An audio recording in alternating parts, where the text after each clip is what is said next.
Selamat pagi, nama saya Esa. Ini sebagai pemateri untuk training software QGIS. Mungkin software ini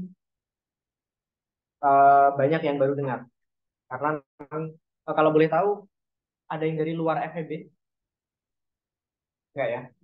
Saya lihat yang daftar tuh ada 17, tapi mungkin terseleksi yang datang tinggal ini. Em, yang dari non S1, loh, non S1 semua. Oke. Kalau boleh tahu kenapa tertarik apa sudah tahu QGIS sebelumnya atau belum? Dengar, udah dengar dan udah tahu apa fungsinya. Oh, oke. Ya, kita nanti akan belajar bareng-bareng. Em, jadi kita nanti akan ada 4 pertemuan, ya. Mulai dari pengenalan, kemudian mengolah data vektor, mengolah data vektor lanjutan dan mengolah data raster. Em, dan nanti mungkin ada beberapa tugas di tidak setiap pertemuan. Dan Anda diharapkan untuk juga bisa mengerjakan tugas itu, terutama agar mendapatkan sertifikat pelatihan ini. Nah, sebelum saya mulai, mungkin kemarin oleh teman-teman Lab IE sudah diinfokan ya, mendownload software QGIS ini. Yang belum, silahkan di-download dan diinstal di yang ada di slide folder materi tersebut.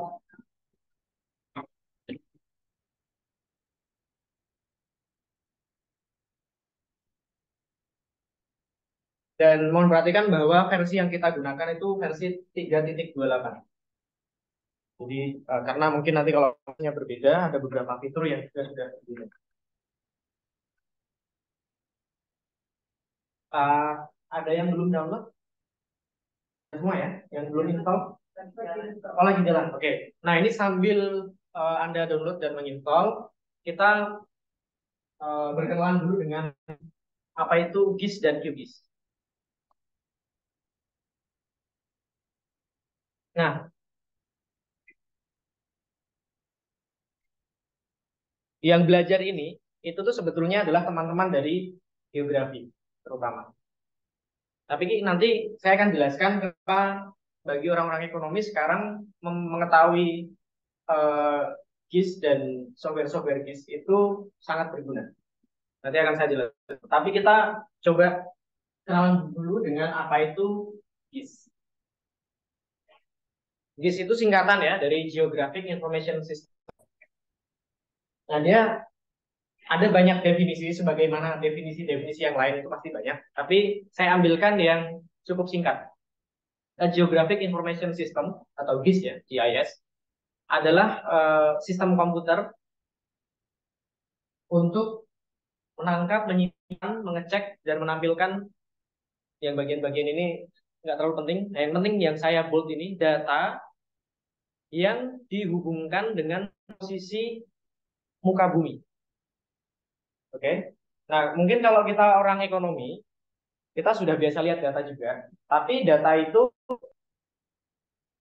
tidak ada atau tidak dikaitkan dengan posisi di muka bumi, posisi spasialnya. Jadi misalnya kita punya data bentuknya tabular ya, bentuk tabel, ada kolom, ada baris, misalnya data individual atau data namanya data eh, desa, satu baris satu data, kolomnya itu variabel, tapi kita tidak menghubungkan data itu dengan posisi desa itu di mana, gitu kan? Nah, GIS itu intinya adalah data itu dihubungkan dengan posisi di muka bumi. Nah, kira-kira gitu.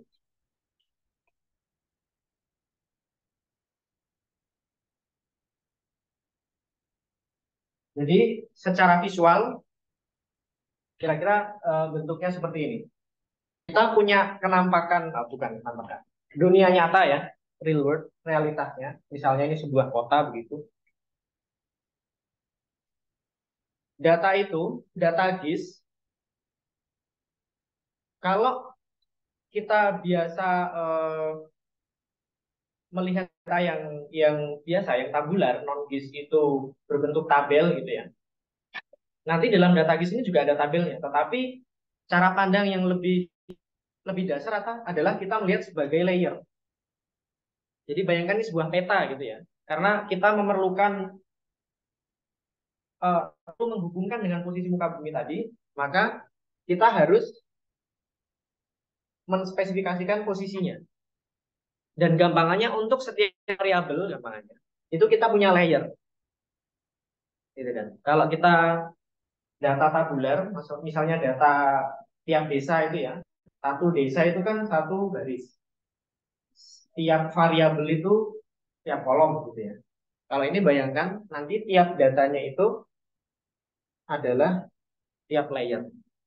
Walaupun nanti tiap layer itu bisa juga di breakdown memiliki tabel atribut dan sebagainya. Tapi nanti itu kita nanti.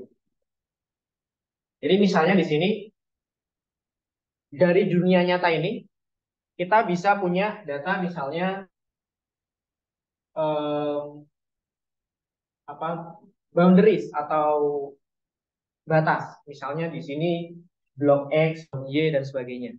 Itu data boundaries. Kemudian data elevation, ketinggian misalnya. Kemudian data eh saya lupa bahasa Indonesianya. Intinya adalah misalnya sungai eh, dan danau. Itu layer adalah satu eh, data itu. Ya kira gitu.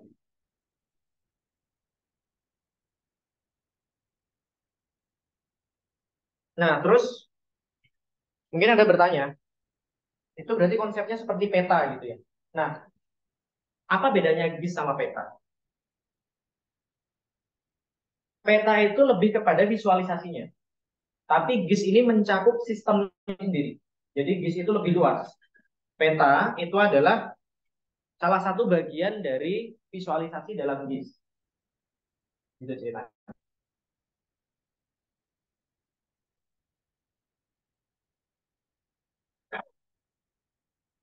Nah, kemudian eh, karena ini sebuah sistem ya, untuk diterapkan tentu saja kita perlu software. Nah, apa saja software GIS itu? Ada banyak. Tetapi dua yang paling terkenal, yang satu itu berbayar, mungkin Anda juga dengar, namanya ArcGIS, ArcGIS.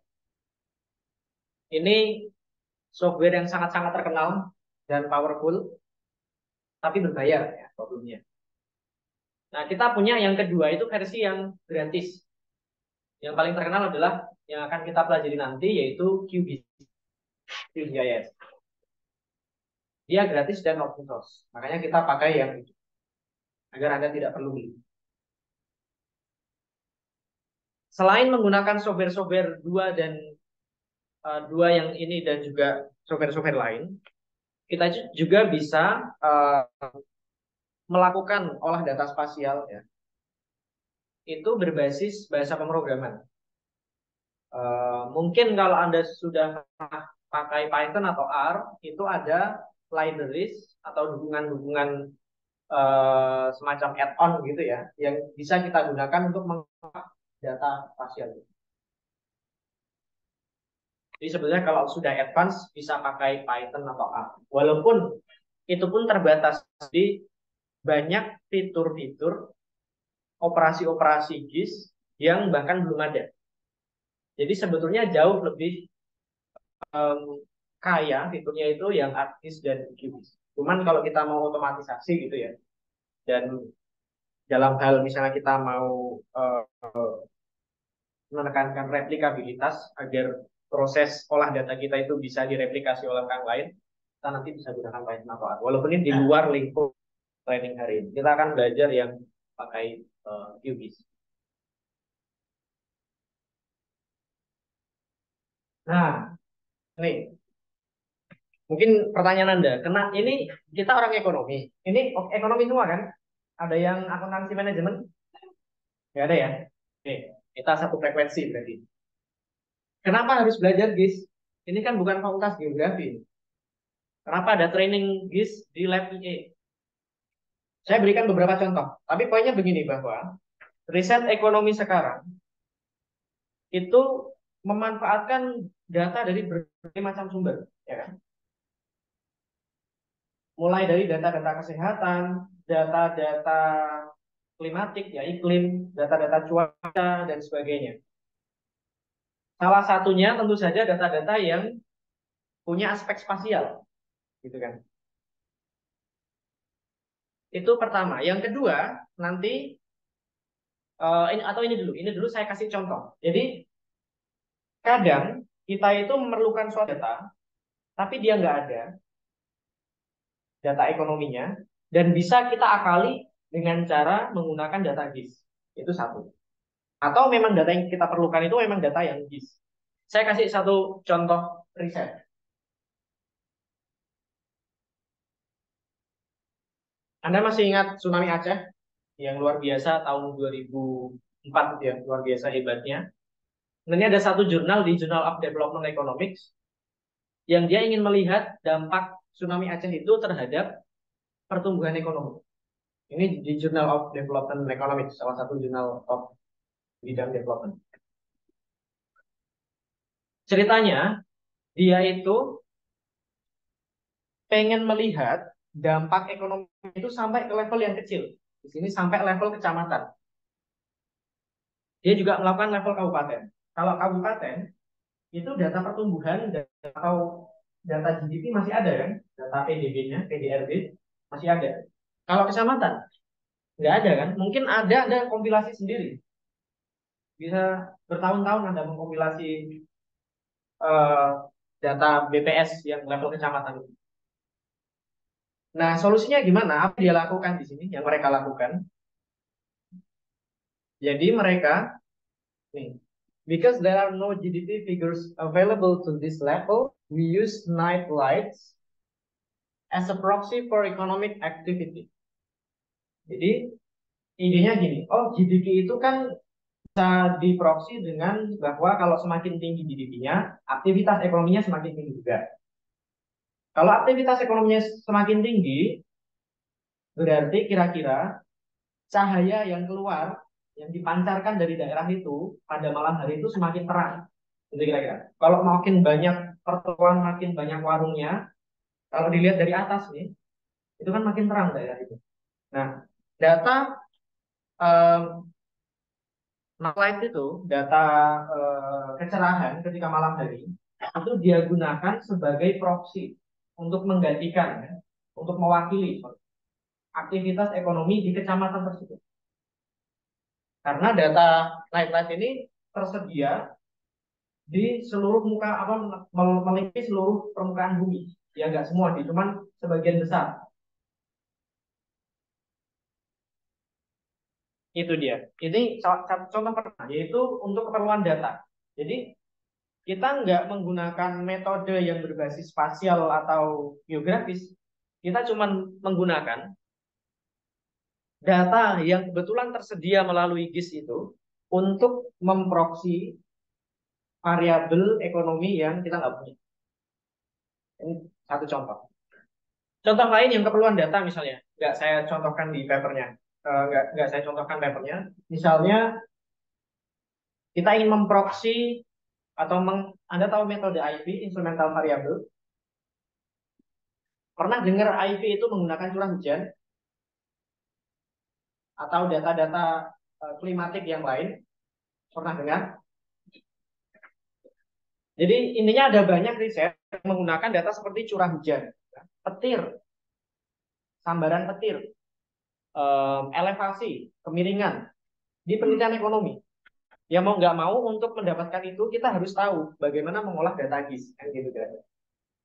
Yang baru datang silahkan join Google Classroom, kodenya ini silahkan download materinya dan juga sudah install QGIS. Tracknya nggak ngangkat kak. Oh, ini aja di komputer aja ya, di komputer. Kurangnya apa ya? RAM-nya atau Core i7 RAM-nya 8 gitu. Nah, kemarin kan karena dimasukin sama dosen Gila pakai kok i7 aja itu nggak angkat. Angkatnya tuh gimana? Dia nge-lag gitu. Nge-lag gitu ya. Oke. Kalau misalnya kok i5 terus RAM-nya gede. Nggak harus secara prosesor nggak harus tinggi-tinggi banget. Oh gitu ya. Mungkin bisa, cuman nanti ya agak-agak Nge-lag gitu. sluggish gitu ya. Ya silakan mau dicoba di laptop atau di komputer aja, bisa ambil di install. Eh, yang penting silakan buka Google Classroom dan download materinya. Di situ ada panduan untuk link downloadnya ya. Oke, kita lanjutkan. Tadi ya, data-data curah hujan, petir, macam-macam. Keperluan data. Nah, ada juga untuk keperluan metodologi.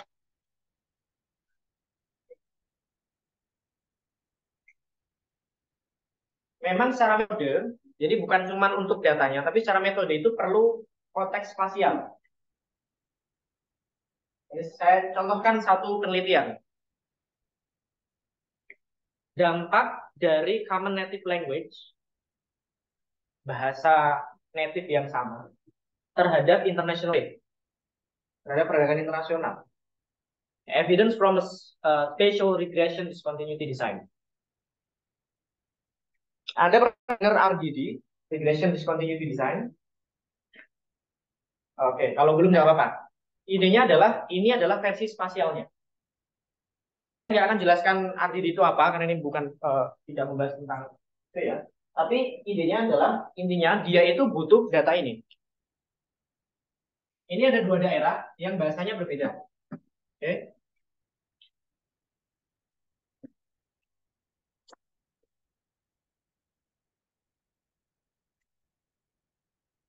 Ini ada daerah yang bahasanya berbeda. Lalu kita punya observasi-observasi di sini, katakanlah itu desa atau kota atau apapun. Nah, kita itu pengen tahu dari kedua sisi, kedua daerah bahasa yang berbeda ini, berapa jarak dia ke border yang terdekat, ke perbatasan.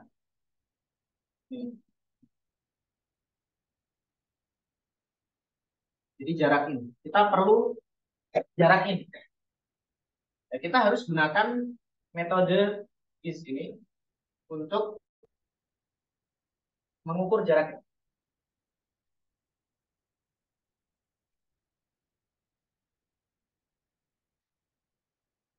Contoh yang kedua, shameless self advertising.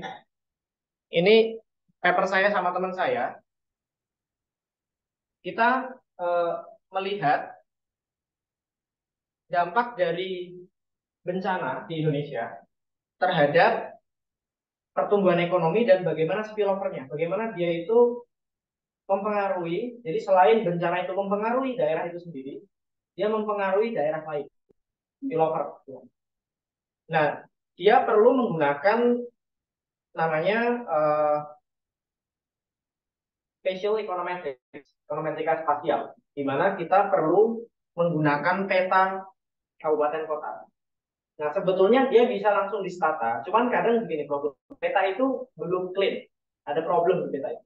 Jadi kita harus perbaiki dulu peta itu tentu saja di software. Ini tiga dari sekian banyak contoh. Anda bisa cari contoh-contoh yang lain. Bahwa sekarang penelitian ekonomi itu banyak menggunakan data dan metode-metode BIS. Oke.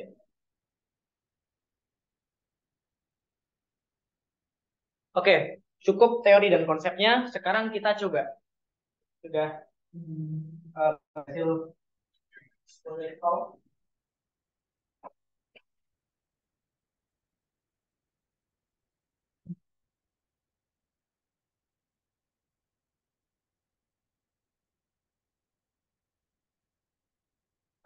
sebagai catatan di training ini menggunakan QGIS versi 3.28. Mungkin kalau nggak pas-pas banget nggak apa-apa. Cuman semakin jauh versinya dari ini, nanti tentu saja ada beberapa titik yang mungkin berbeda karena dia terus melakukan update.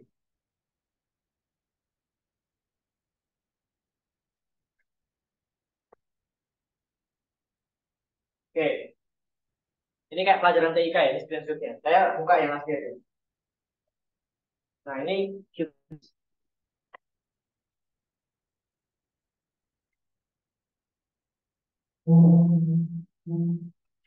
silakan Anda buka di laptop atau komputer Anda masing-masing.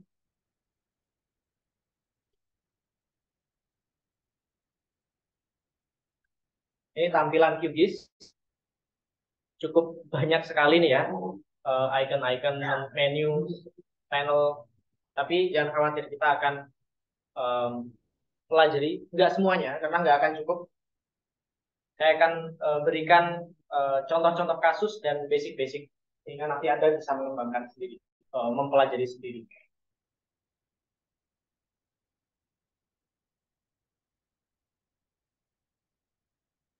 Dan berhasil membuka.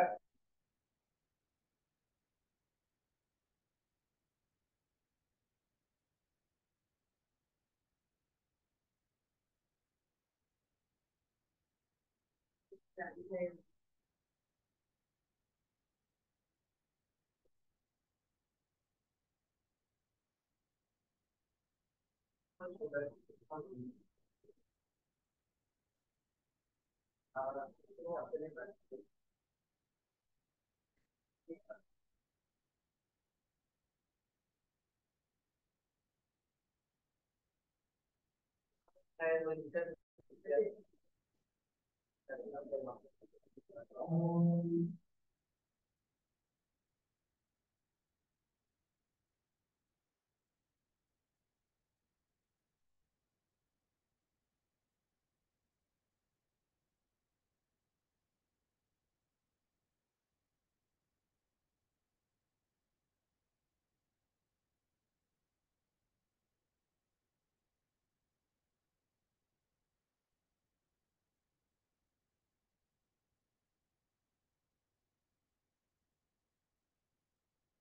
Oke, saya lanjutkan ya.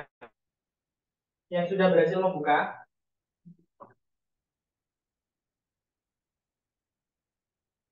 saya tidak akan jelaskan rinci, tapi kita coba dulu merasakan menggunakan di sini. Dari file yang sudah Anda download, itu kan ada banyak file ya. Salah satunya ada file namanya kapkod_kemiskinan .shp. Nah, silahkan ekstrak folder materi itu, kemudian load atau masukkan file itu ke sini. Ada beberapa cara. Cara yang saya contohkan di sini adalah di sini ada yang namanya panel browser. Ini adalah kita melihat folder yang ada di komputer kita. Nah, misalnya file itu saya taruh di sini, id pengantar. Ini ada beberapa file ya. Kemudian ada file kapkod kemiskinan. Nah, ini Anda bisa klik kanan,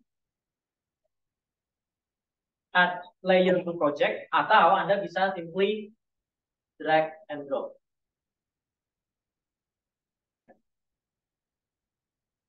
Oke. Pastikan bahwa di sini sudah tertampil peta Indonesia.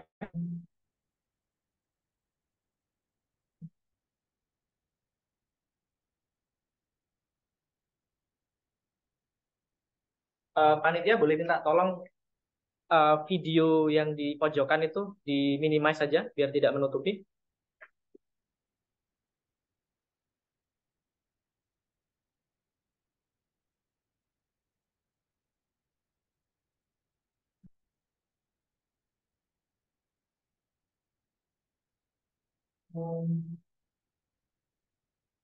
Oke, sudah ya. Nah, kemudian kita coba ketahui dulu secara sekilas beberapa panel di QGIS ini. Pertama tadi ada panel browser ya. Itu isinya adalah file browser atau ya seperti kalau di Mac itu apa? Saya lupa namanya. Kalau di Windows kan ada Windows Explorer ya. Jadi dia untuk mengeksplor file dan folder kita. Kemudian di sini ada layers. Tadi sudah dikatakan bahwa data GIS itu berbentuk layer-layer. Nah, ini nanti akan menampilkan layer-layer tersebut. Sekarang kita cuma punya satu, tapi nanti kita tambah. Terus ada juga namanya kanvas. Nah, yang di tengah ini, panel utama yang ada gambar Indonesia-nya ini adalah kanvas. Tempat visualisasi dari data kita, yang bentuknya peta ini. Peta Indonesia. Kemudian ada juga namanya adalah processing toolbox. Apa ya, ini tutupan video Zoom ini. Ini processing toolbox. Di sini adalah tempat untuk berbagai macam tools yang nanti kita gunakan untuk mengolah data GIS. Walaupun nggak cuma di sini, nanti lewat menu juga bisa. Kemudian, lagi ya. Oh iya, itu saja. Nah, sekarang kita coba pastikan bahwa um, icon dari tangan putih di sini itu aktif. Nah, itu fungsinya untuk menggeser peta ini. Jadi panning. Kita bisa geser ya. Oke. Kemudian kita juga bisa menyeleksi fitur-fitur yang ada di peta ini. Peta ini ada peta kabupaten kota. Oke. Sehingga kalau kita menyeleksi ya yang terseleksi kabupaten kota di peta tersebut. Ikonnya adalah yang ini. Yang select feature. Misalnya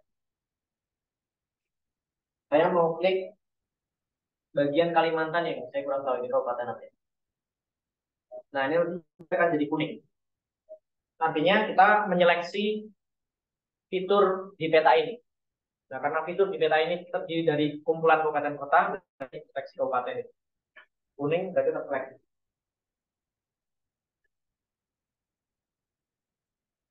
Kemudian kita bisa misalnya biar yang terseleksi ini ditaruh ke tengah-tengah, jadi di center gitu ya. Itu bisa ini, pen map to selection. Dia difokuskan gitu.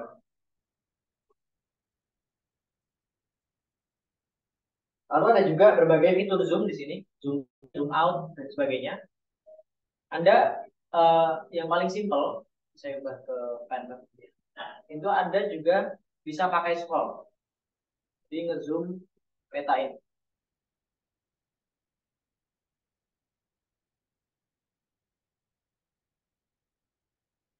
Nggak pakai scroll. Yang ada scroll.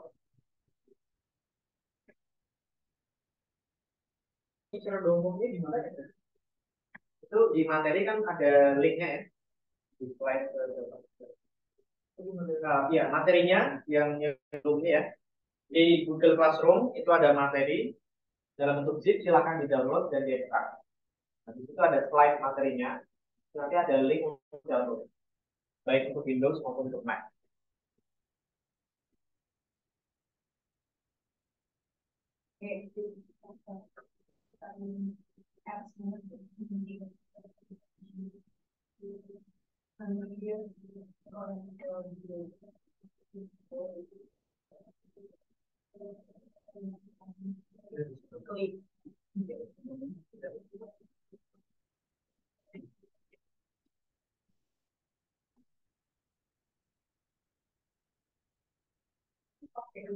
Di download dulu aja, baru diekstrak.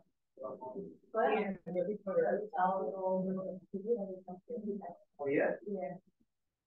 Di sini kan membuat dia kan. Iya.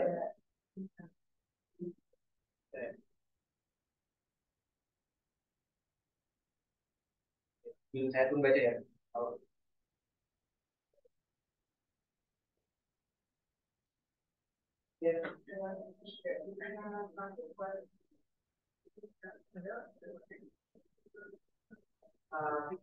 Kayaknya kalau ya, oh gitu ya Pak. Ya, ya, dan beberapa tahun aku ya cuma tidak bisa berbuat.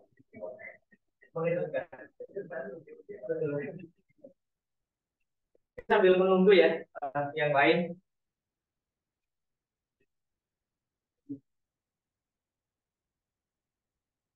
Mungkin ada yang pernah baca riset ekonomi yang menggunakan data GIS, pernah lihat? Sebenarnya sih enggak ekonomi ya. Di data ekonomi banget. Ya. Apa aku kalau melihat sama aku soalnya tadinya kita namakan. Jadi, tapi kuliahnya di ini di. Oh, oke. Jadi sebenarnya apa pengen belajar itu soalnya kan karena kalau dalam aku suka dengan itu ngasih data-data ekonomi. Iya. Kan apa nggak bisa di sama Iya. mereka kayak Dan nggak ada training ya? Cuma diajarin job training, cuma diajarin informal. Tapi disclaimer ya, di sini yang membedakan kalau ini training di geografi mungkin salah satunya membuat peta. Nah, kita nggak akan belajar itu karena kita pengguna data, bukan pembuat data. Kalau anak-anak geografi itu dia dari misalnya citra udara atau citra satelit, foto gitu. Ada beberapa rumah nanti dikotakin gitu, jadi peta. Itu yang tidak tercover di sini. Kita tidak akan belajar itu. Karena di sini fokusnya memang saya desain untuk GIS untuk ekonomi sebagai pengguna data. Apa kayak titik membuat kegiatan kegiatan data di podcast itu tadi sama-sama laporan di itu iya iya. Itu mungkin teman geografi yang lebih ahli karena itu juga menggambar dan sebagainya itu nggak sembarangan, ada aturannya. Nah itu yang saya juga nggak tahu karena saya hanya pengguna data GIS. Saya tidak berani. Bahkan di sini nanti kita tidak mengekspor dalam bentuk peta yang ini, yang peta yang general, yang pakai ada skala dan sebagainya. Karena itu ada aturannya. Saya nggak mau melanggar aturan-aturan itu. Terusnya, Kementerian ya. juga udah ngeluarin data-datanya biar spasial. Kalau udah belajar. Iya, iya. Menarik, menarik. Kalau di geografi nggak ada latihan terbuka gitu ya. Kita harus tunjukkan ya teman-teman gitu. Ya mereka juga belajar sendiri ya anak. Oh gitu ya.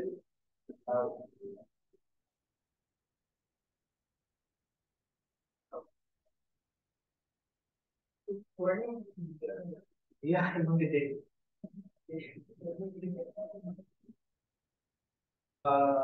Saya kira kemarin udah dikasih tahu oleh teman manusia. Ada juga. Oh, ada ya.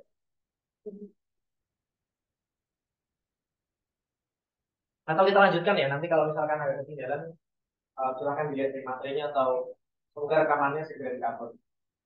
Sehingga untuk pertemuan depan diharapkan sudah terinstall di komputer masing dan lebih lancar. Oke, boleh saya lanjutkan aja ya?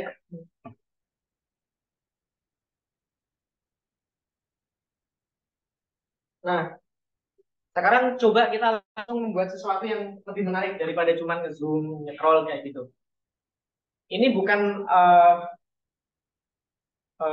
outcome utama yang saya inginkan dari training ini, tapi ini untuk mencontohkan bahwa QGIS itu salah satunya bisa digunakan untuk membuat seperti ini. Dan mungkin untuk teman-teman juga hal yang justru utama. Kita mau membuat peta artinya ada L itu, kloroflat ya, tentang kemiskinan di kabupaten kota di Indonesia. Intinya adalah di tiap kabupaten kota di peta itu sudah ada data angka kemiskinannya. Angka kemiskinan. Terus kita ingin melambangkan angka kemiskinan itu dengan gradasi warna yang berbeda. Oke, coba kita lambangkan.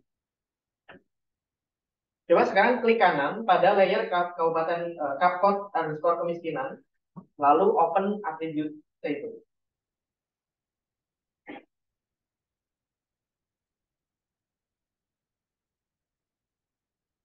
Nah ini namanya adalah attribute table, tabel atribut.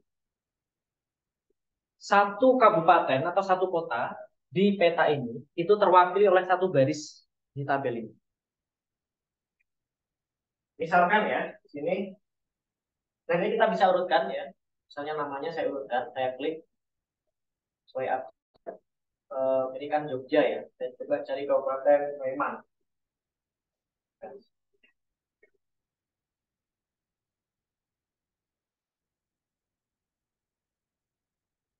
Oke, Sleman. Saya klik nomor barisnya, nah dia akan terseleksi. Ini Kabupaten Sleman.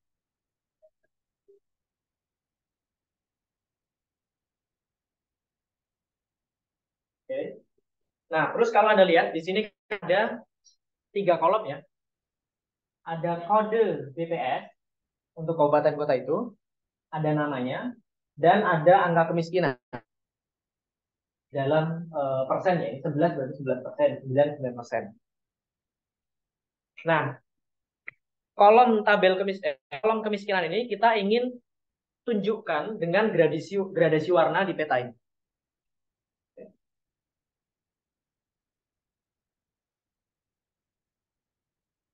Caranya gimana? Oke, kita tutup dulu aja. Ini tadi sekedar untuk tahu bahwa di situ ada aktivitas itu. Ini kita tutup. Nah, di sini di panel layer paling pojokan itu ada icon seperti ini. Namanya Open the Layer Styling Panel. Kalau Anda klik nanti muncul panel baru di sini. Layer styling itu untuk mengatur style dari peta kita, mulai dari warnanya, labelnya dan sebagainya. Nah, ini kalau terlalu kecil Anda bisa tarik ke atas biar lebih besar ya.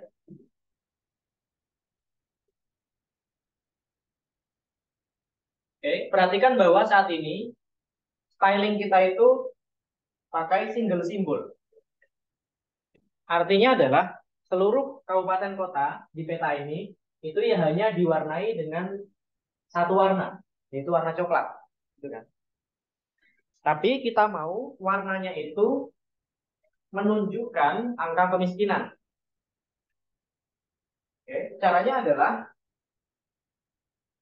ini kita ubah menjadi categorize. Dari single simbol ke categorize. Terus, nah sekarang kan bilang kan, karena kita belum seleksi ininya. Kemudian kita pilih dia mau kategorisasikan berdasarkan apa? Tadi berdasarkan kemiskinan kan. Nanti di sini ada kolom-kolom di tabel atribut tadi. Kita pilih kemiskinan. Oke.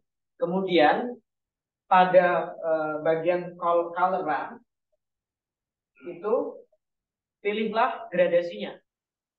Bukan ya. Misalnya saya pilih bebas ya. Misalnya saya pilih gradasi warna biru. Shades of blue. Gradasi warna biru. Nah, saya pilih ini. Kemudian kita ke bawah. Di sini ada tombol classify.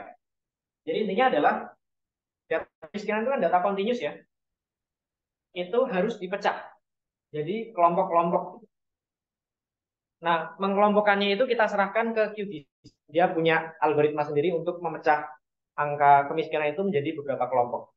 Oke, kita classify. Nah, jadi sekarang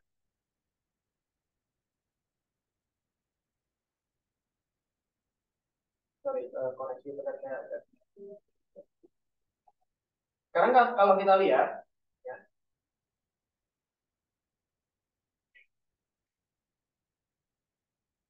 sudah nolak ya, sorry. Masing-masing kabupaten kota itu sudah diwarnai dengan gradasi warna biru, di mana semakin tua warnanya itu menunjukkan kemiskinan yang semakin tinggi. Kalau kita lihat di sini di layarnya, itu sekarang ada klasifikasinya ini. Tapi ini banyak banget ya. Ini otomatis dari. Nah, tapi kalau kita lihat di tabelnya tadi, sebetulnya itu ada provinsi, ada kabupaten kota yang tidak ada angka kemiskinannya. Tidak ada datanya. Nah, sementara ini oleh QGIS itu diwarnai dengan biru yang paling tua. Kalau kita cek di sini, selain angka-angka ini ada all other. Nah, misalnya kita ingin bedakan ini. Jadi, biar kita tahu ini nggak ada data atau tinggi sekali. Kita bisa klik di bagian biru yang paling bawah ini. Oke, sehingga dia terseleksi ya warna biru. Kemudian, simbolnya kita klik, ya. Kita ganti colornya. Jadi warna, misalnya saja abu-abu ya. Oke. Nah,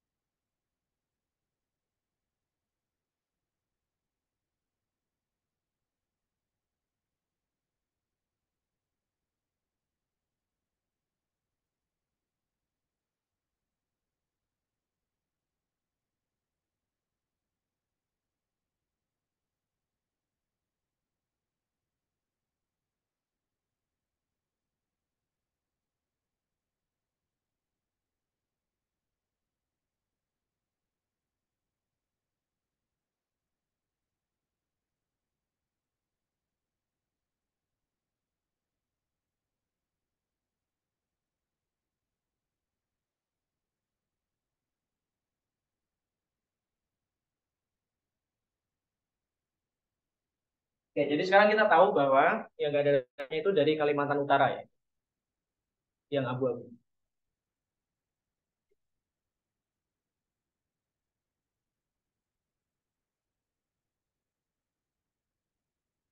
Itu kita sudah coba salah satu penggunaan di sini untuk membuat um, bahasa Indonesia tuh apa ya? Saya lupa.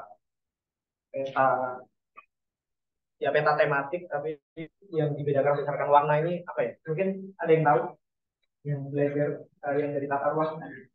Saya lupa namanya ya.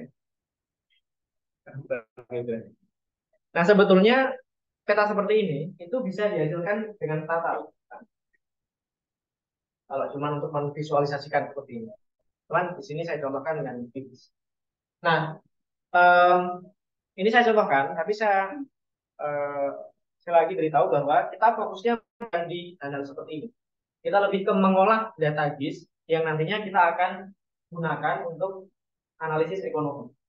Tapi di sini saya contohkan bahwa ini bisa digunakan untuk membuat seperti ini. Dan sebetulnya bagi orang-orang geografi inilah tujuan utamanya.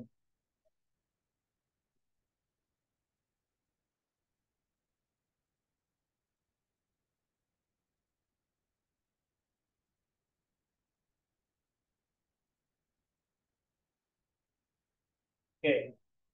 Nah, kita ingat kembali tadi, data GIS itu terdiri dari layer-layer. Ya.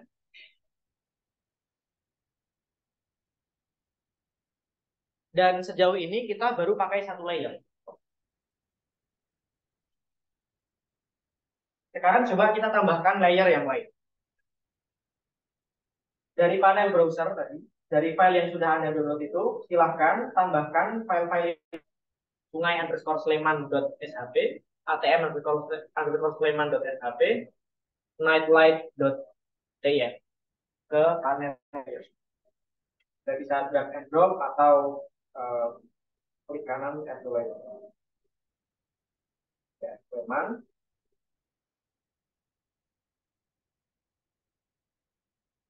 Kemudian nightlight,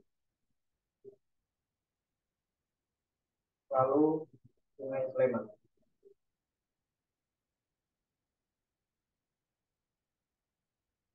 Kemudian silakan layer itu disusun ulang. Yang paling bawah itu nightlife, diikuti kabupaten kota, sungai, dan ATM. Jadi Anda bisa drag and drop untuk bawah.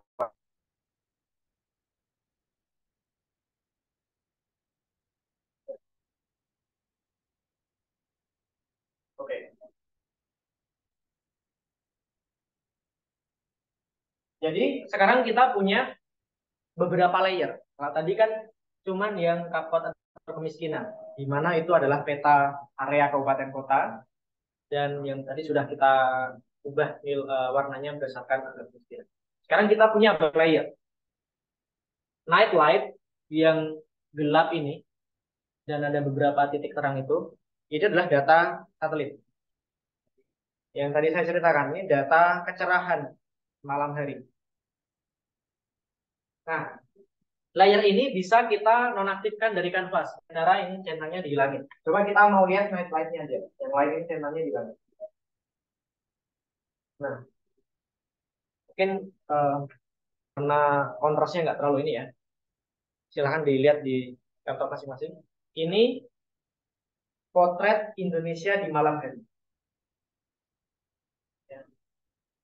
Kalau saya zoom, misalnya ini Jawa, ya, yang paling terang mana ini? Jakarta. Ini menguji kemampuan spasial dan geografi Anda ya. Ini Jawa, bayangkan ya. Karena ini Jakarta. Ini kita mana ini? Jogja, Solo, Semarang. Mana yang paling terang di antara tiga ini? Ini yang paling paling GDP-nya kira-kira paling besar. Ini ada Surabaya ya. Setelah Jakarta paling terang GDP-nya Surabaya ya. Bandung juga terang. Yang lainnya ada beberapa titik-titik penting ini dibanding misalnya Anda ke Kalimantan. Gelap.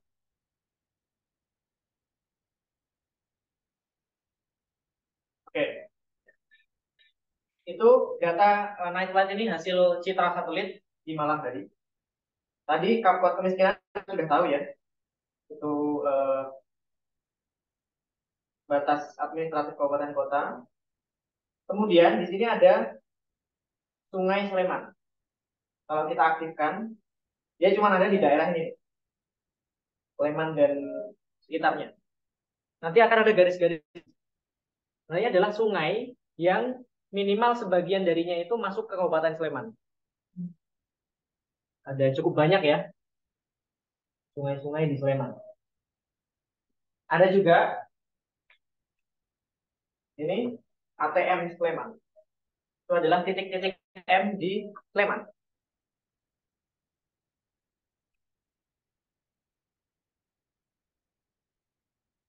Nah, nanti kita akan belajar di pertemuan berikutnya. Jadi sungai dan ATM ini saya ambil dari namanya OpenStreetMap. Anda pernah dengar OpenStreetMap? Yang kan itu Google Map, tapi open source. Jadi semua orang itu bisa menambahi. Oh ini ada ATM di sini belum ada, saya tambahin. Dan dia open source ya. Google itu kan sebenarnya berbayar. Cuman walaupun aksesnya kalau Google Map gratis, tapi konsepnya beda. Nah kita bisa ekstrak data itu. Makanya nanti salah satu fungsinya, misalnya gini, Anda datanya itu data kabupaten kota, ya, data regional. Saya pengen tahu, tahu jumlah misalnya rumah sakit atau kan rumah sakit itu udah ada ya, jumlah ATM gitu aja.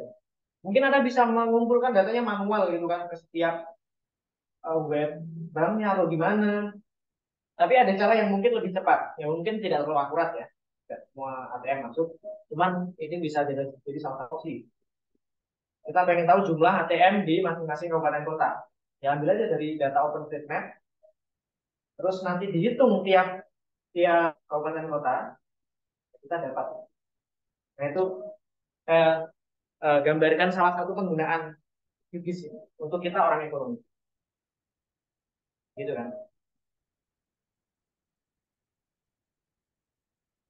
Ada yang kepikiran mungkin apalagi yang bisa dihasilkan kira-kira data yang ada di kita, Anda bisa hitung gitu.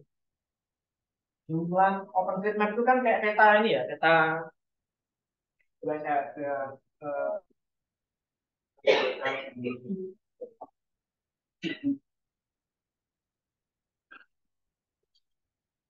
itu seperti Google Maps gitu.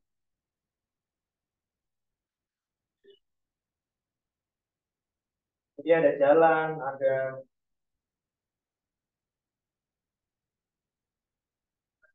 semacam.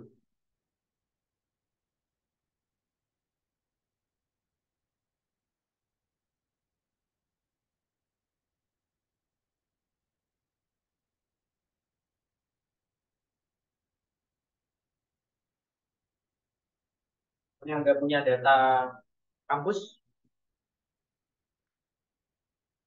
Anda bisa gini, menghasilkan data di kampus itu berapa jarak ke ATM terdekat misalnya.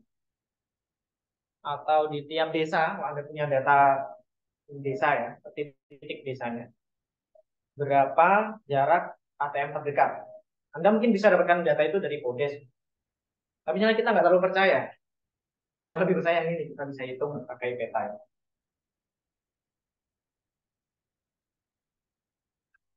Oke, ada pertanyaan sampai sini? Ini dan tapi kan tadi kita dari M dan berarti pembelinya mengambilnya data itu dia kapan aja bisa saat ini. Iya saat ini, ya itu problemnya adalah data itu untuk saat ini. Nah, jadi kita nggak bisa berarti dulu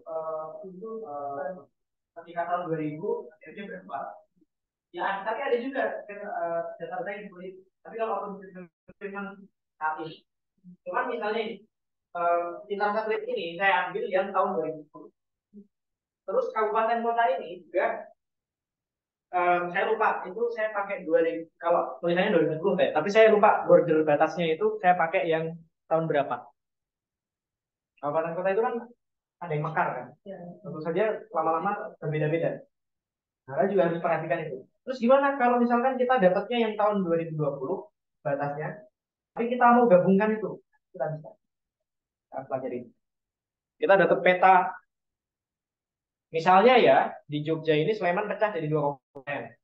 Kita dapat petanya setelah pecah. Kita mau balik ke belakang, jadi kan harus digabung. Kita bisa gabungkan. Tapi saya membahas bagaimana cara menggambar itunya sendiri, di luar apa namanya lingkup materi di sini.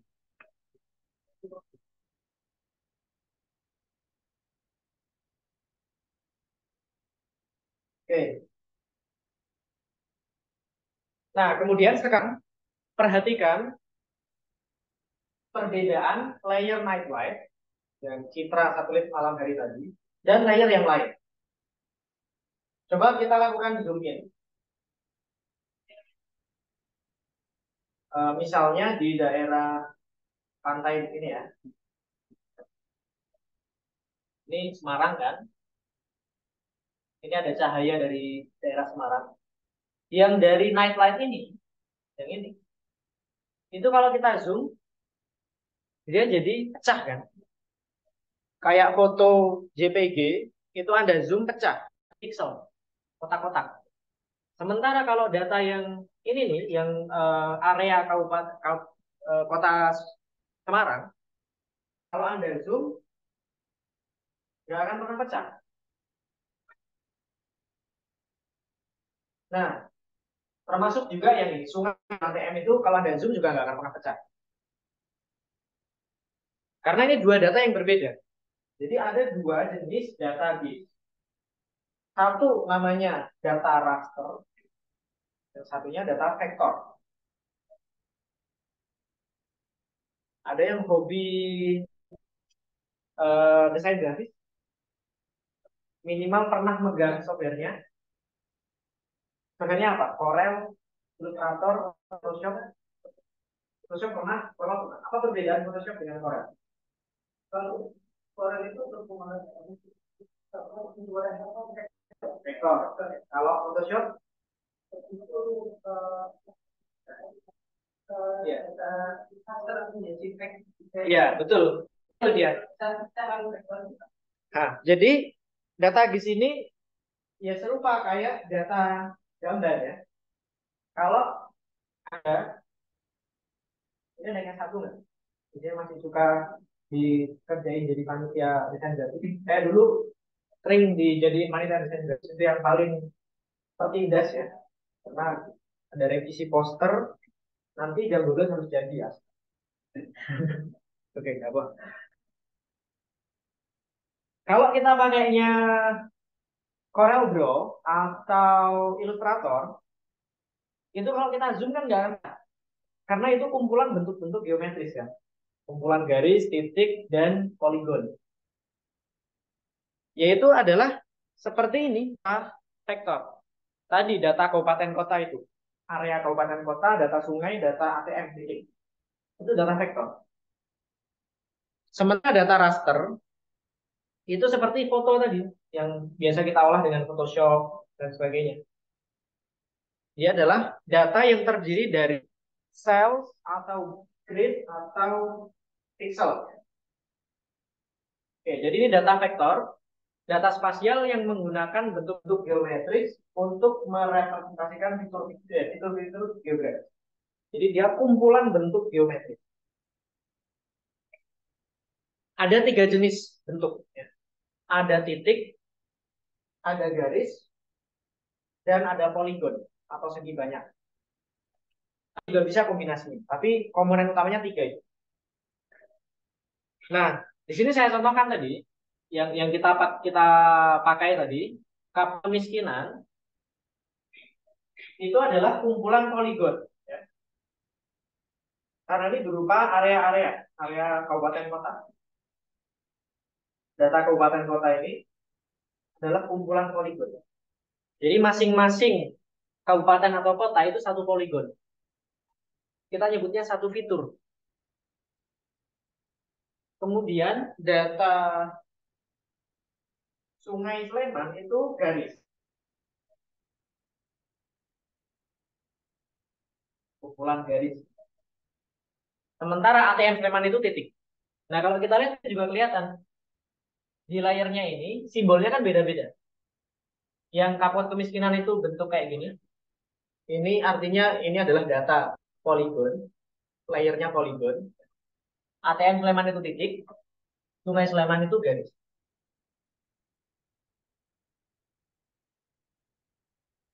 Sementara, ya itu tadi.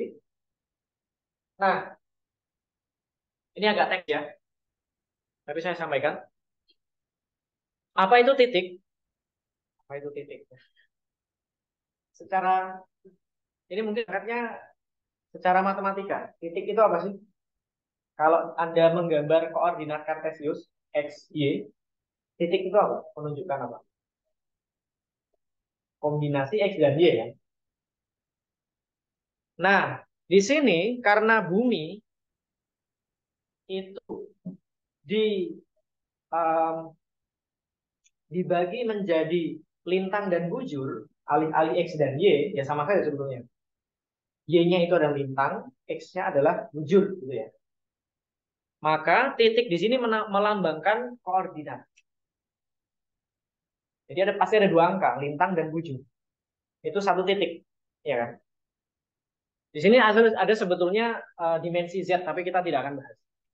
Yang pasti ada sumbu x, sumbu y, ada bujur, ada lintang. Kalau kita perhatikan di sini, di bagian bawah itu ada koordinatnya. Di sini ada lintang dan ada bujur dalam derajat. Jadi ingat pelajaran SD.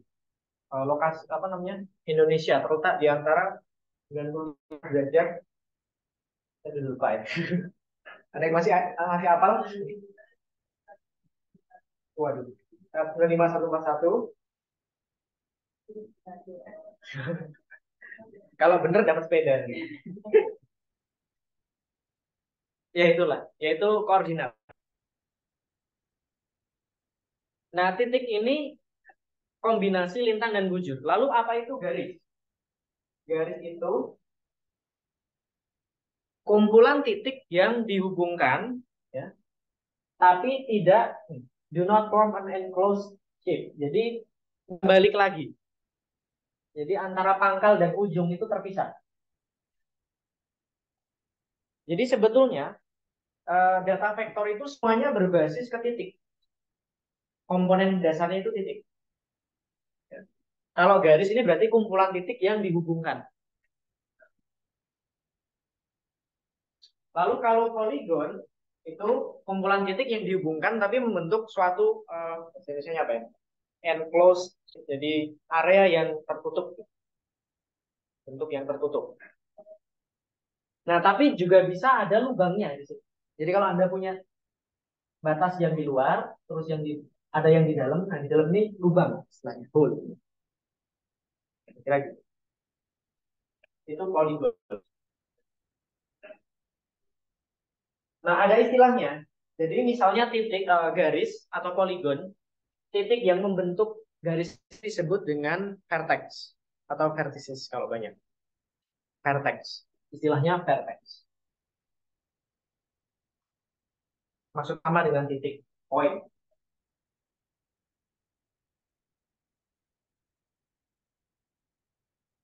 Oke. Kemudian tadi kita sudah membuka 3 layer vektor ya. Ada kapkot, kemiskinan, ada sungai, dan ada ATM. Kalau kita lihat filenya yang kita masukkan tadi itu formatnya titik .shp. Nah, format SHP ini adalah namanya shapefile. Dan kalau Anda lihat di folder yang Anda download, ATM Sleman, bukan cuma satu file. Jadi ada yang SHP, PRJ, DBF, CPG, QMD, dan DLL, dan lain-lain. Gitu ya. Jadi shape files, kenapa ada X? Karena dia jamak, dia satu kumpulan file, namanya sama semua ya. Tapi kita merefer ke terutama yang SHP. Tapi dia satu kumpulan. Nah, sekedar pengetahuan ya. Jadi setiap file di kumpulan shape files ini punya fungsi masing-masing. Yang paling utama itu yang titik SHP. Dia yang fungsinya menyimpan geometri, menyimpan bentuk poligon titik garis tadi. Jadi menyimpan gambarnya. Terus nanti ada DBF, database. Dia menyimpan tabelnya tadi, tabel atribut. Yang sudah saya tampilkan ada angka kemiskinan. Tabelnya itu disimpan di titik DBF. Titik RJ itu menyimpan informasi sistem koordinat. Kita tidak akan terlalu membahas sistem koordinat ini karena saya kira tidak terlalu krusial ya di kita ekonomi. Walaupun kalau orang geografi ini harus sangat dibahas bagaimana proyeksi dari muka bumi ke permukaan peta yang datar. Kita tidak akan bahas. Dan banyak file lainnya. Jadi satu kumpulan. Nah, SHP atau shapefile ini salah satu format data vektor yang paling umum. Kalau Anda download data dari internet, data batas administrasi kabupaten di Jogja atau data sungai di Indonesia, data jalan di Indonesia, kebanyakan filenya SHP. Silakan nanti Anda bisa download sendiri, buka di sini. Dan pasti itu satu paket, ada banyak. Format-format yang lain misalnya ada JSON, GDB, KNL, KMZ kalau nggak salah ini dari Google Earth, dan masih banyak lagi. Kita nggak akan coba yang lain, kita cuma akan coba yang shapefile karena itu yang paling umum. Mungkin kalau nggak yang jadi tata juga sudah sering buka file SHP. Iya, betul.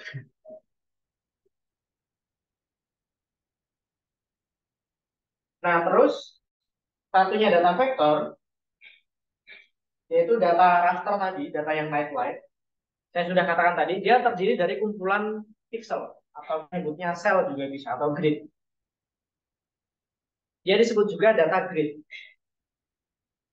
Jadi kadang kalau kita nyari data hasil citra satelit, itu dia dikasih keterangan berapa lebar gridnya, kotaknya itu berapa. Misalnya 1 kilometer kali 1 kilometer. Atau dalam derajat ya, 1 derajat kali 1 derajat. Untuk menyatakan satu kotak kan itu, satu pixel itu mewakili luasan berapa. Dan ini merupakan tangkapan ya, capture dari muka bumi, entah melalui citra satelit, citra udara, dan sebagainya. Nah, kalau tadi data vektor, kita itu punya tabel atribut yang bisa ada data-data angkanya ya. pixel ini dia juga bisa menyimpan angka. Jadi satu pixel itu bisa menyimpan suatu nilai. Coba kita lihat data nightlight kita. Ini kalau Anda klik di sini, yang segitiga ini, akan keluar keterangan dan satu. Saya mengaktifkan itu lagi.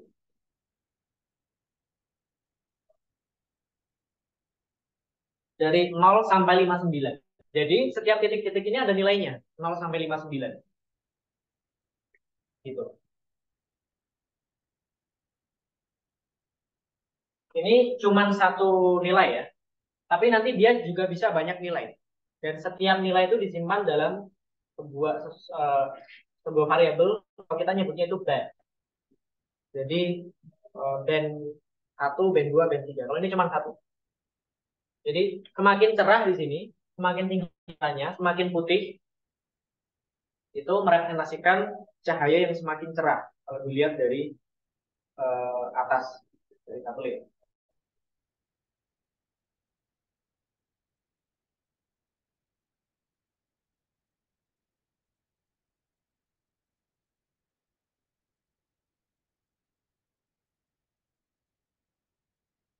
Misalnya ya, ini saya agak lompat.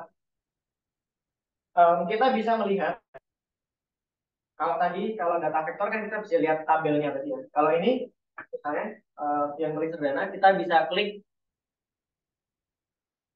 namanya identify features. Terus kalau Anda klik pixel itu nanti di pojok sini depan ya.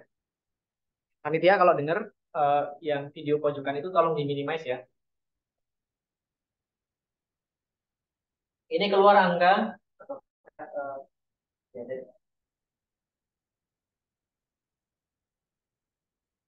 nah, ini saya klik di sini band 159. Udah mentok ya ini paling atas.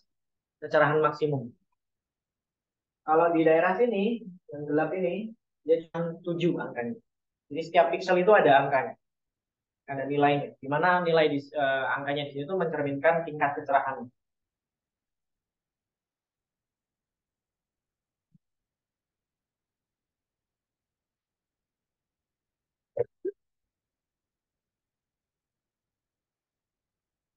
Nah, kemudian kalau tadi data vektor itu formatnya titik SHP ya, data raster itu juga berbagai macam, tapi yang paling umum itu namanya geotip.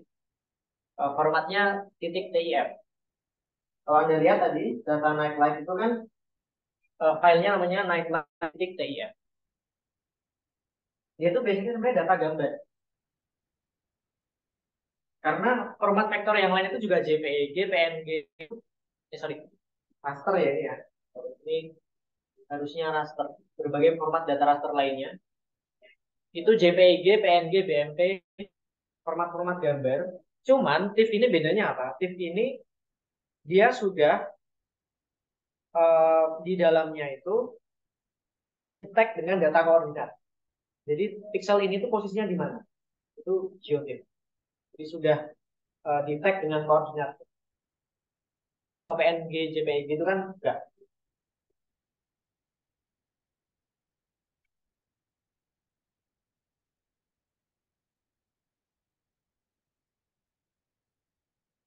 Sampai sini ada pertanyaan?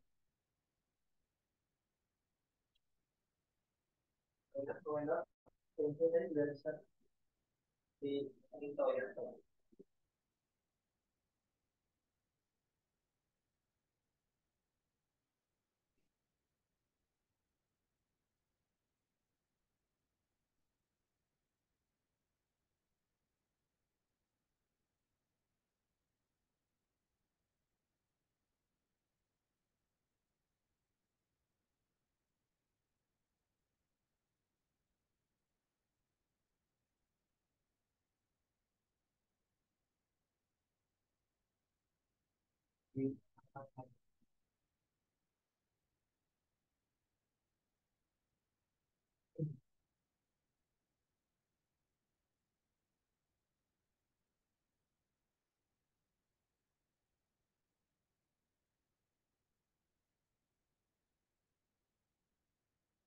Hmm.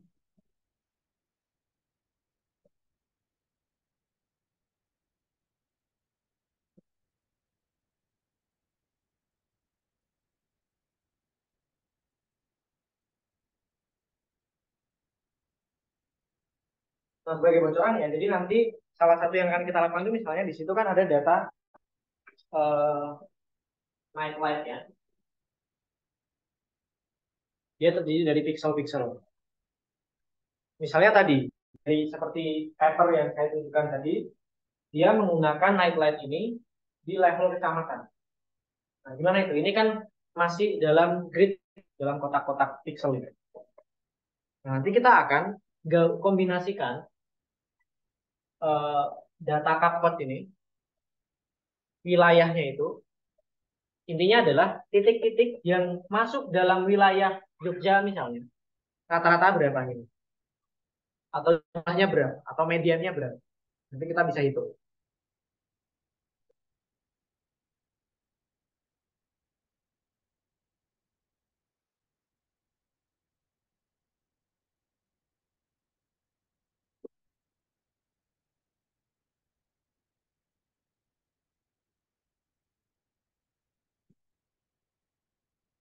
Oke? Ada pertanyaan? Kalau tidak, kita lanjut. Kemudian, ini sudah kita singgung sedikit, adalah atribut. Jadi, data vektor, data yang Kapcode, ATM, dan Sungai, itu terdiri dari dua bagian. Satu namanya fitur, yaitu bentuk geometrinya tadi. Dan yang kedua adalah atribut, yaitu data yang dihubungkan dengan fitur tersebut. Nah, satu fitur tadi, misalnya satu kabupaten, itu akan dihubungkan dengan satu baris atribut. Kemudian kalau kita perhatikan tadi ya, yang kapot kemiskinan, open attribute table, atau Anda juga bisa selesaikan ini, apa saja, open attribute table. Oh iya, satu lagi mungkin yang biar bisa bingung. Ini kalau kita mau mengaktifkan layer, itu kita klik sini ya. Ini kalau kita klik ATM memang, kita klik attribute table, maka nanti attribute table-nya si ATM memang. Kita lihat kembali yang kapot kemiskinan. Nah, satu baris itu merupakan satu fitur, satu bentuk, satu area kabupaten tadi. Kemudian tadi kolom-kolom ini kita sebut sebagai field. Kalau Anda pernah pakai stata, kita nyebutnya variabel ya. Kalau di sini istilahnya itu field, FIELD. Jadi field itu ada namanya ya. Ini DPS underscore 10, ini name underscore 2010, ini kemiskinan.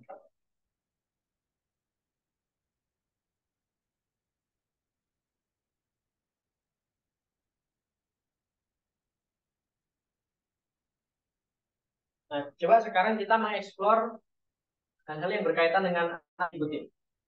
Kita bisa gunakan atribut toolbar.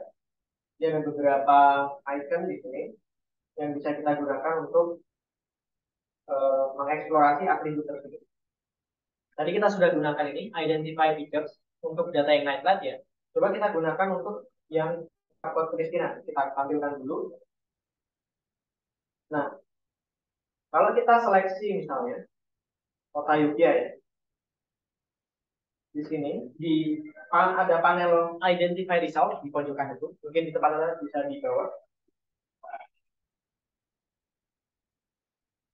Di sini akan ditampilkan masing-masing field ya. Jadi kota Yogyakarta yang kita seleksi ini, atau kalau ini Bantul ya, ini kota Yogyakarta, kodenya 3471, namanya kota Yogyakarta, tingkat kemiskinannya 6,8%. Nah, ada juga field yang dia itu istilahnya itu di right. Dia tidak tertampil di attribute table, tapi um, mungkin semacam hidden. Itu data-data mengenai bentuk geometri dan posisinya. Lalu, di sini ada area. Jadi area luasan poligon kota Yogyakarta ini berapa? Baik dalam derajat maupun dalam meter.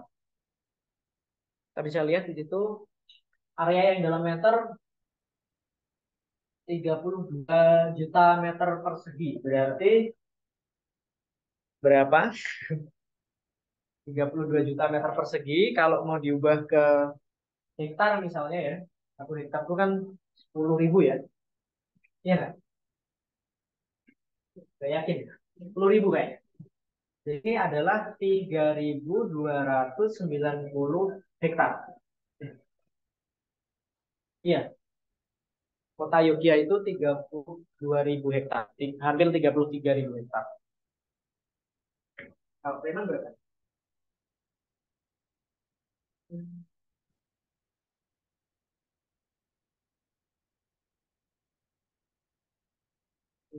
Banyak. Kita bisa melihat misalnya kota Yogyakarta. Ini ada banyak informasi ya. Perimeter itu keliling. Kelilingnya di sini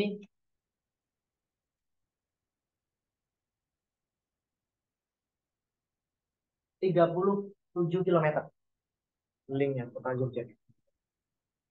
Cuman menghitung keliling wilayah itu tricky di geografi. Anda nanti bisa search sendiri, ada, saya lupa itu paradoks apa apa ya. Intinya kalau kita jadi bentuk pulau misalnya, itu kan nggak mulus gitu ya, tapi ada cerukannya, ada semenanjungnya dan sebagainya. Semakin detail kita zoom, itu semakin banyak ininya, cerukan dan semenanjungnya. Jadi semakin kalau kita pakai meteran, yang semakin bisa menangkap detail itu semakin panjang kelilingnya.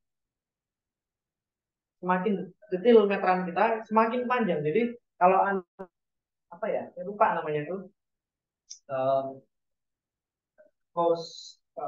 coastline paradox ya. Ya itu sekedar info saja.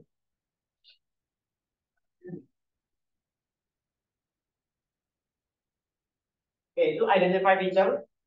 Kita bisa melihat untuk setiap fitur atributnya apa. Kemudian ada namanya field calculator. Nah, di sini kita bisa membuat field baru. Sebagaimana kita di Excel membuat kolom baru hasil hitungan dari kolom-kolom yang lain. Tapi kita belum akan masuk ke sini di pertemuan depan. Yang akan kita coba hari ini adalah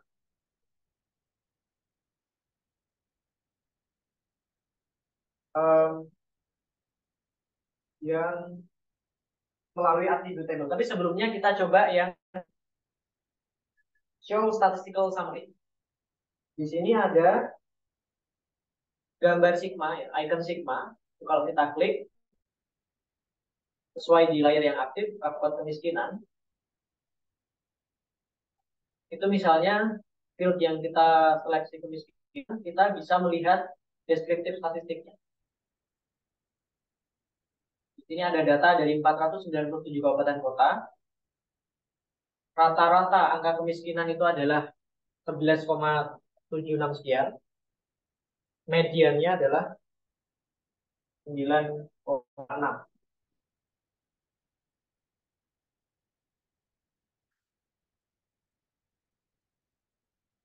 Itu deskriptif statistik.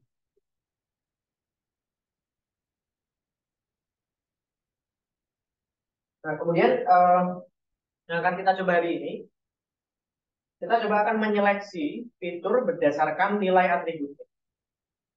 Pertama, kita bisa buka attribute table. Lalu, kita bisa klik ini, select features using an expression. Ini Anda juga bisa lewat menu langsung di sini. Nanti ada pilihan yang ini. Lalu kita lewat. Nah,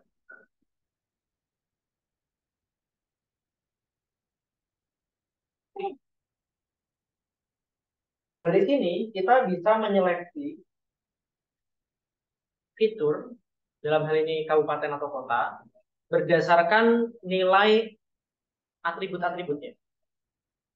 Oke, misalkan ini namanya query konsepnya. Misalnya kita mau menyeleksi kabupaten kota hanya yang tingkat kemiskinannya itu di atas 10%. Saja. Nanti kita menggunakan expressions.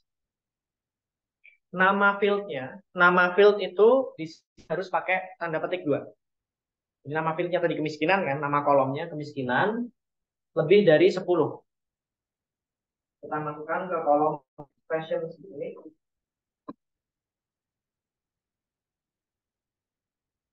Kemiskinan dalam tanda petik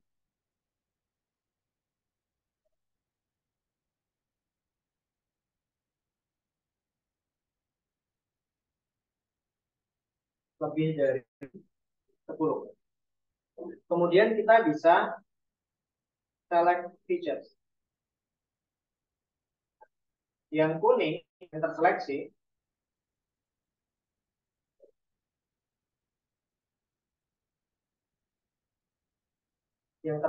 itu berarti daerah-daerah yang kemiskinannya di atas 10%.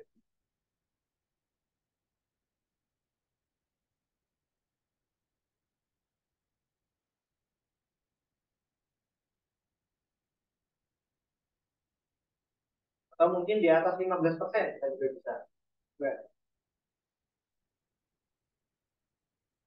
Di atas 15%. Ini dia. Yang kuning. Dia sudah terseleksi. Jadi yang terseleksi itu yang kuning. Nah, nanti kita bisa misalnya yang kuning ini kita pisah menjadi layer baru. Nanti di pertemuan depan. Jadi misalkan Anda punya peta besar gitu ya, Indonesia. Atau mungkin saya contohkan di contoh berikutnya ini. Kita mau menyeleksi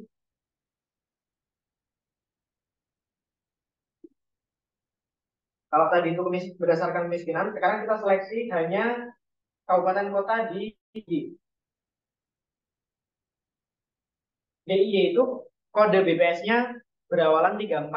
Jadi kode provinsinya 34. Kalau kita lihat tabel atribut itu kan ada kode BPS ya. Ini kota Tarakan 6473. DIY itu berawalan 34. Jadi 3471 itu kota, 3401 itu saya lupa. Pokoknya itu.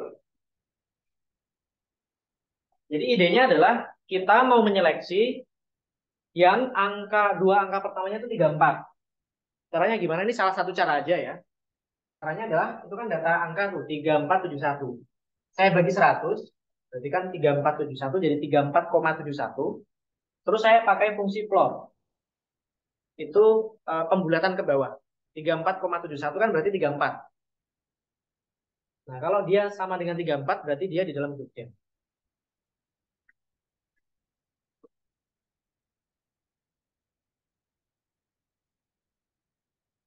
Kita coba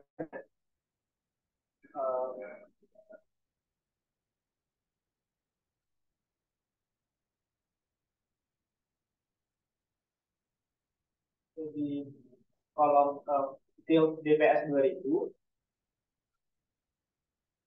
Ingat bahwa nama field harus selalu diapit tanda petik. Itu saya bagi 100, terus saya ambil pembulatan ke bawahnya, itu harus sama dengan 34. Ya, mungkin ada cara lain juga ya, tapi ini salah satu contoh aja. Jadi kalau saya select church, ini yang seleksi hanya yang kota Jogja. Sorry, DIY. Jadi Anda bisa motong itu kan. Soalnya Anda punya peta Jawa, Anda cuma mau Jawa Barat. Saya select itu, nanti di pertemuan depan kita akan coba bagaimana yang seleksi itu kita pisah ke layer atau kita ekspor ke SHP.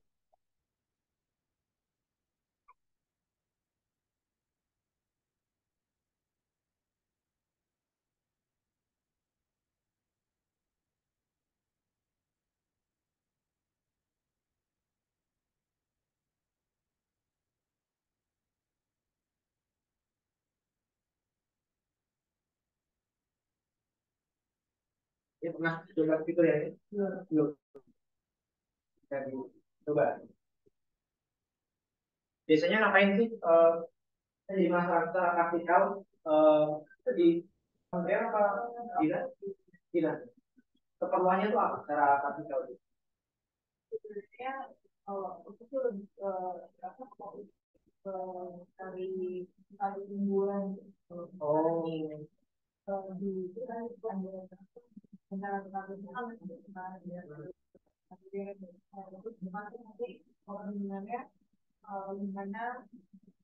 kita kalau itu seperti dulu karena tadi kan kalau dunia itu dibimbingnya lewat jalan Tuhan tapi makanya ya cuma nanti kalau udah kayak apa itu nggak bisa itu tuh kalau bisa ruang itu kalau ini yang apa dia mendukung datanya kayak pertumbuhan itu biasanya ngambilnya dari kalau dia bisa data satelit Pak, naik jabatan kayak perumahan gitu. Jadi Anda bisa itu, gunakan data-data yang lebih kaya, misalnya data satelit. Cuma nanti harus juga belajar itu mengakses data satelit. Karena stepnya itu agak panjang, harus data dan sebagainya. Paling kalau data satelit itu buat alur fungsi Oh iya, tutupan vegetasi itu ya. Ya, penggunaannya macam-macam. Ada pertanyaan sampai sini? Nah, ini tadi kita contoh menggunakan apa yang disebut sebagai ekspresi ya untuk menyeleksi fitur ini. Ekspresi ini bisa banyak jenisnya. Anda bisa pelajari lewat web ini.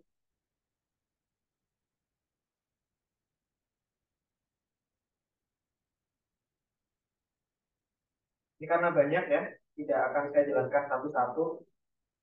Jadi misalnya Anda mau penjumlahan itu pakai tanda plus dan sebagainya dan sebagainya. Dan itu juga ada contoh.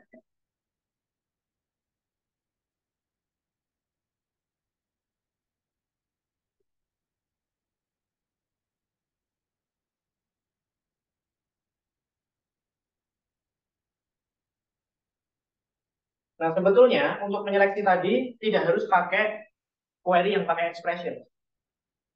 Kita juga bisa seleksi manual pakai kursor. Misalnya,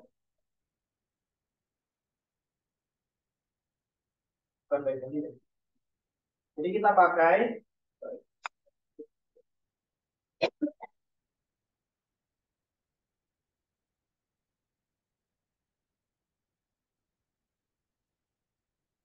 kita juga bisa seleksi menggunakan icon yang di sini ada beberapa fitur ya. Select features by value.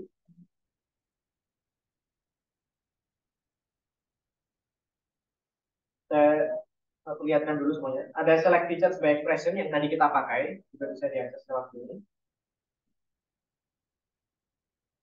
Juga yang select features di sampingnya ini by polygon, freehand, radius, dan select features saja. Kalau pakai polygon, kita misalnya bisa menggambar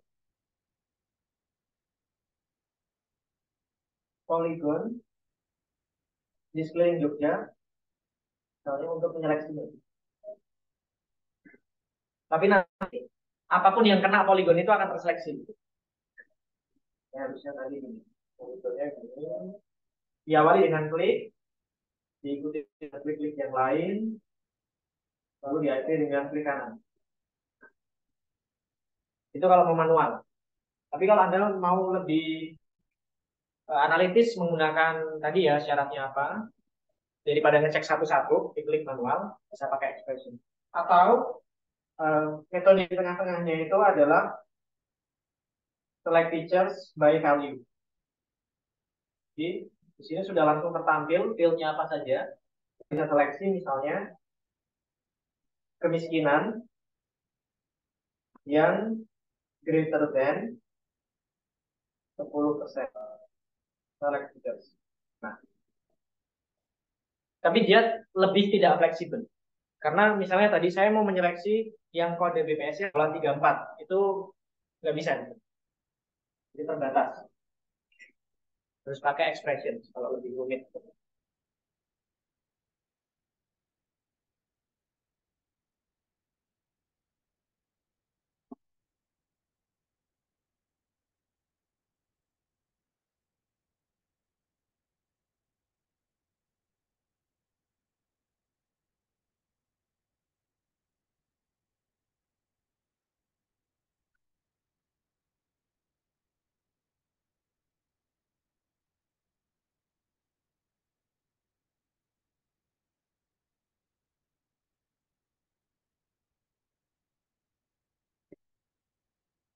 Atau kalau fieldnya itu berupa teks intinya, misalnya tadi yang nama kabupaten kota,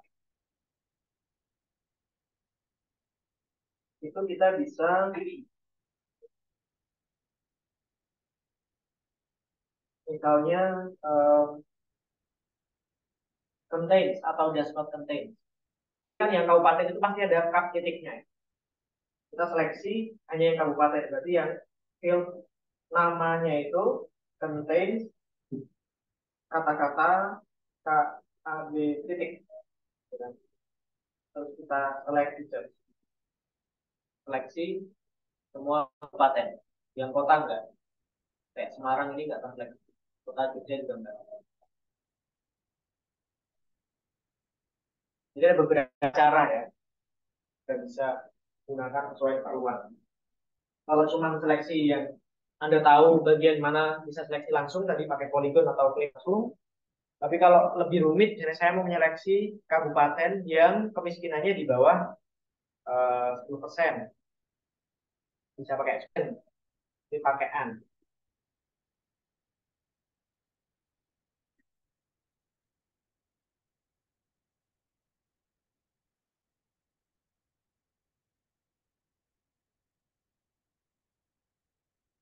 Oh ya, nah sebelum kita akhiri, coba kita ekspor yang sudah terseleksi tadi menjadi file baru.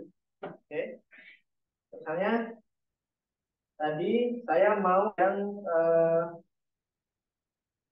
Jogja ya, saya balik ke tadi.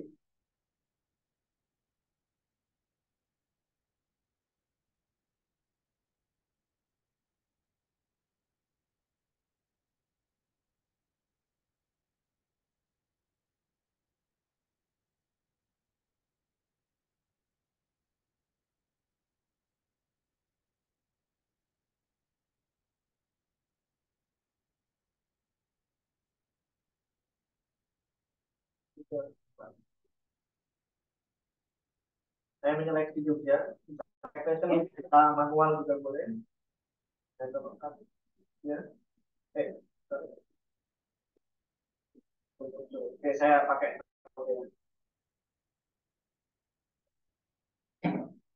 Sudah saya seleksi, kita bisa ekspor. Ini menjadi peta yang baru, file SHP yang baru. Caranya adalah ini di klik kanan, di layernya ya, layer kabupaten kota. Setelah kita seleksi tadi, kemudian ekspor, kemudian save selected feature yang terseleksi kita ekspor. Terus kemudian silahkan di sini eh, pilih foldernya, saya di sini di pengantar ini. Lalu saya kasih nama misalnya DIY kemiskinan. Gitu. Kemudian kemiskinan. Lalu saya save. Kalau sudah kita klik OK. Loh, putus.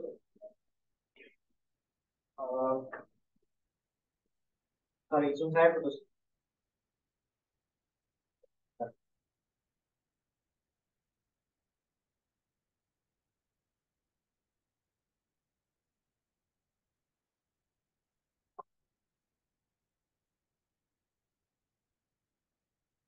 Oke.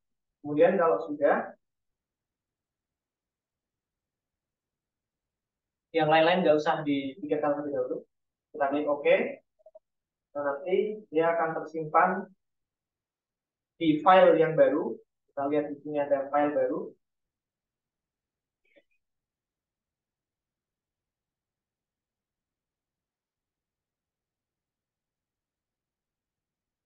Taruhnya di mana?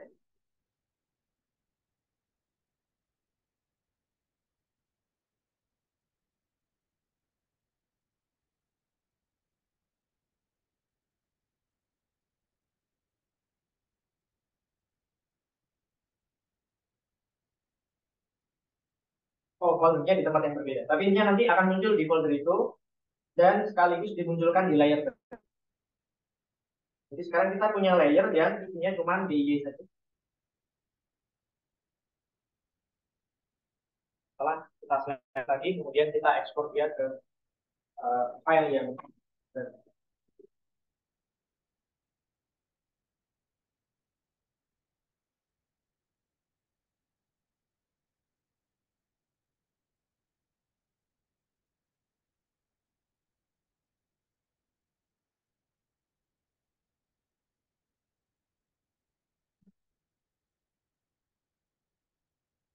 ada pertanyaan sampai sini? Ada kesulitan?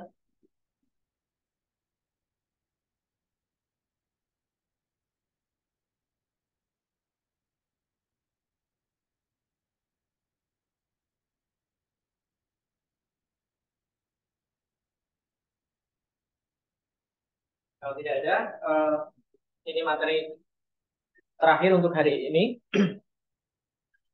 Kita lanjutkan, saya kasih apa namanya bocorannya dulu ya. Jadi minggu depan itu kita akan mempelajari bagaimana mengolah data vektor. Kita fokus ke data vektor. Misalnya kita mau eh, melakukan search. Jadi da- daerah Kulon Progo dengan Bantul itu kita mau gabungkan, itu bisa. Jadi satu fitur. Atau mungkin kita mau difference. Kita punya data, ada bentuk apa namanya danau di sini, kita bisa hilangkan danau itu menjadi lubang di fitur itu gitu ya. Atau secara praktikal seperti itu yang saya jelaskan. Kita punya data kabupaten kota 2020.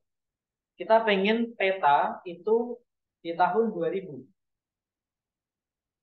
Nah, selama 2000 sampai 2020 pada mekar ya kabupaten kota. Kita mau balikin itu ke tahun 2000, ke tahun 2000. Itu bisa.